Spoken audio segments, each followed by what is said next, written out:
আমার আল্লাহ বলেন, দুনিয়ার মানুষেরা, মুমিনেরা, মুসলমানেরা, পুরুষ মহিলা শোনো, ওয়াতাওয়ানু আলাল বিররি ওয়াত তাকওয়া, অর্থ ব্যয় করো, সময় ব্যয় করো, শ্রম দাও, সময় দাও, জীবন দিতে হলে দিয়ে দাও, যা দেওয়ার দরকার দাও, আলাল বিররি ওয়াত তাকওয়া, আল্লাহর সন্তুষ্টিপূর্ণ কাজে, আল্লাহ ভীতির কাজে, যেখানে আল্লাহর ভয়ে কাজ করা হয়, হালাল হারাম উল্টা পাল্টা করা হয় না, নবী পাক সাল্লাল্লাহু আলাইহি ওয়াসাল্লামের দুশমনি করা হয় না, কোরআন সুন্নাহর মহব্বতে আল্লাহর সন্তুষ্টির পথে অর্থ ব্যয় করো, সময় ব্যয় করো, শ্রম দাও, যা দেওয়ার দরকার দাও।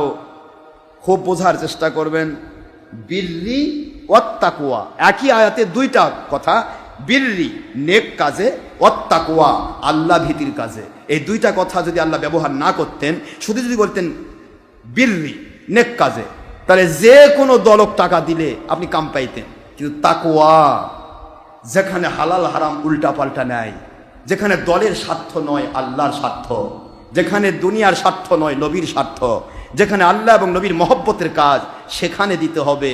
সে যত বড়ই কেউ হোক, যদি আল্লাহ বিরোধী কাজে ব্যয় করে, আপনি এক পীরের কাছে যাচ্ছেন, সেই পীর আপনার অর্থ নিয়ে সে হরতালের কাজে ব্যবহার করছে, লং মার্চের কাজে ব্যবহার করছে, আর প্রচার করছে যে এটা হচ্ছে ইমানি দায়িত্ব।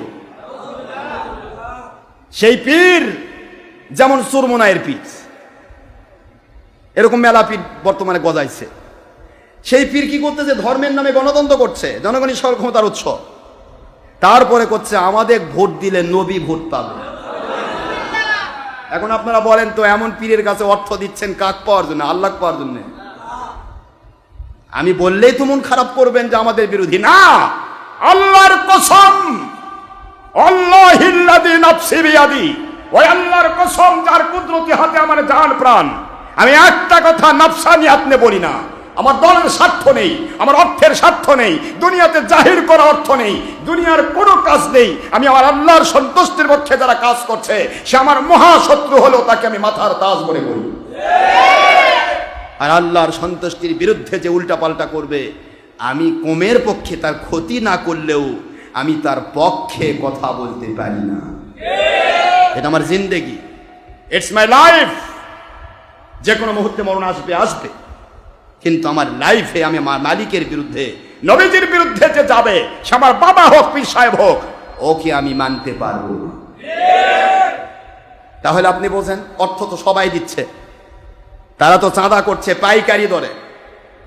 এমনকি যে মুরিদ হবে, তা কিছু কিছু পুজো আছে, গরু দেওয়া লাগে, বকরি দেওয়া লাগে, দেন, অসুবিধা নেই, আল্লাহ রাস্তায় দিলে সমস্যা নেই, কিন্তু আপনার ব্যয়টা যেন হয় আল্লাহর পথে, এটার দ্বারা যেন 2 নম্বরই কাজ না হয়।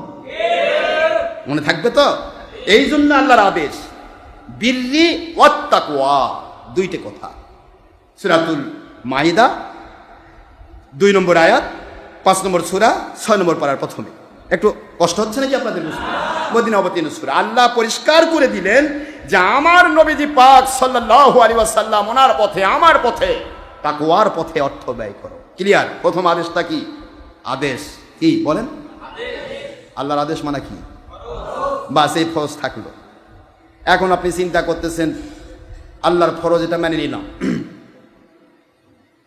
তারপরে কিছু কিছু বাতিল পথে দিব পারে, দিন দুনিয়ার ব্যাপার, ওদের সাথে সম্পর্ক যদি নাই রাখি তাহলে আবার কেমনে হয়, এরকম কিছু চিন্তা করতেছেন। মাশাআল্লাহ, করেন। এবার আল্লাহ ওখানে আবার অর্ডার করতেছেন, ওয়ালা তাআওয়ানু আলাল ইসমি ওয়াল উদওয়ান।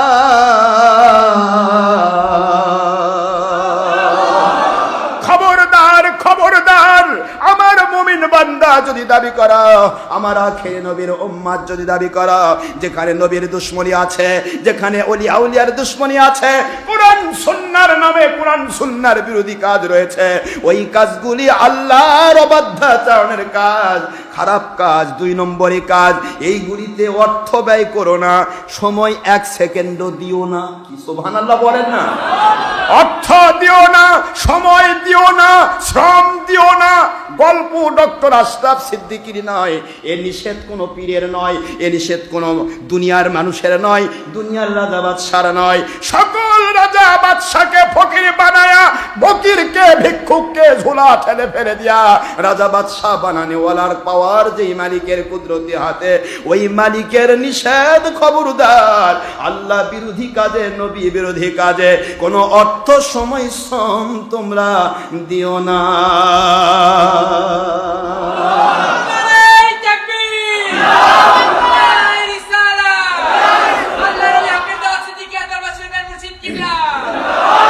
কথাটা কার? এবারে এইটুকু হলেই তো যথেষ্ট হয়ে গেল। একই আয়াতে দুইটা, একটা হারাম একটা ফরজ। আগেরটা ফরজ, পরেরটা কি? কিন্তু তাও শেষ হলো না। ওয়াত্তাকুল্লাহ, তোমার জীবন চলার পথের সময় আমি দিলাম। আল্লাহ বলতেছে, কে দিয়েছেন? আল্লাহ দিল তোমার সময়, আল্লাহ দিল তোমার জীবন, তোমার টাকা, তোমার পয়সা। আর ওই আল্লাহর দেওয়া সময় ব্যয় করতে গিয়া, টাকা ব্যয় করতে গিয়া আল্লাহকে ভয় করো। সুবহানাল্লাহ। রাতের অন্ধকারেও যদি আল্লাহ বিরোধী কাজে অর্থ ব্যয় করো, ওটা দুনিয়ার কেউ দেখবে না, তোমার আল্লাহ দেখবে। রাতের অন্ধকারেও যদি কোনো আল্লাহর ওলি বা হক পথে অর্থ ব্যয় করতে বাধা দাও, ব্রেন দিয়ে বা পেন দিয়ে বা টাকা দিয়ে, যে কোনো দিক দিয়ে যদি বাধার সৃষ্টি করো, ওটাও কিন্তু আল্লাহ দেখবে। ওয়াত্তাকুল্লাহ, আল্লাহ বলতে পারতেন আমাকে ভয় না করে তুমি তোমাকে ভয় করে চলো, তাও তো এক কাম হতো। আল্লাহকে ভয় করো মানে দুনিয়ার এমন কোন জায়গা নেই যেখানে গিয়ে তুমি আল্লাহকে ফাঁকি দিতে পারবে। উল্টা পাল্টা করো না।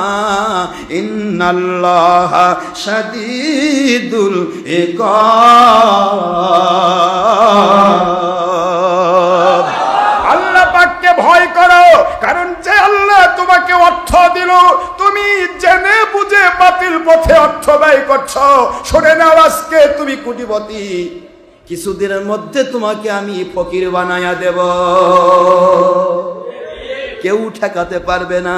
আজকে তুমি 50 বছর বয়সী, বয়স তোমার আছে, কিছুদিনের মধ্যে তোমার হায়াত কেটে দিয়ে আমি কবরে ঢুকাবো।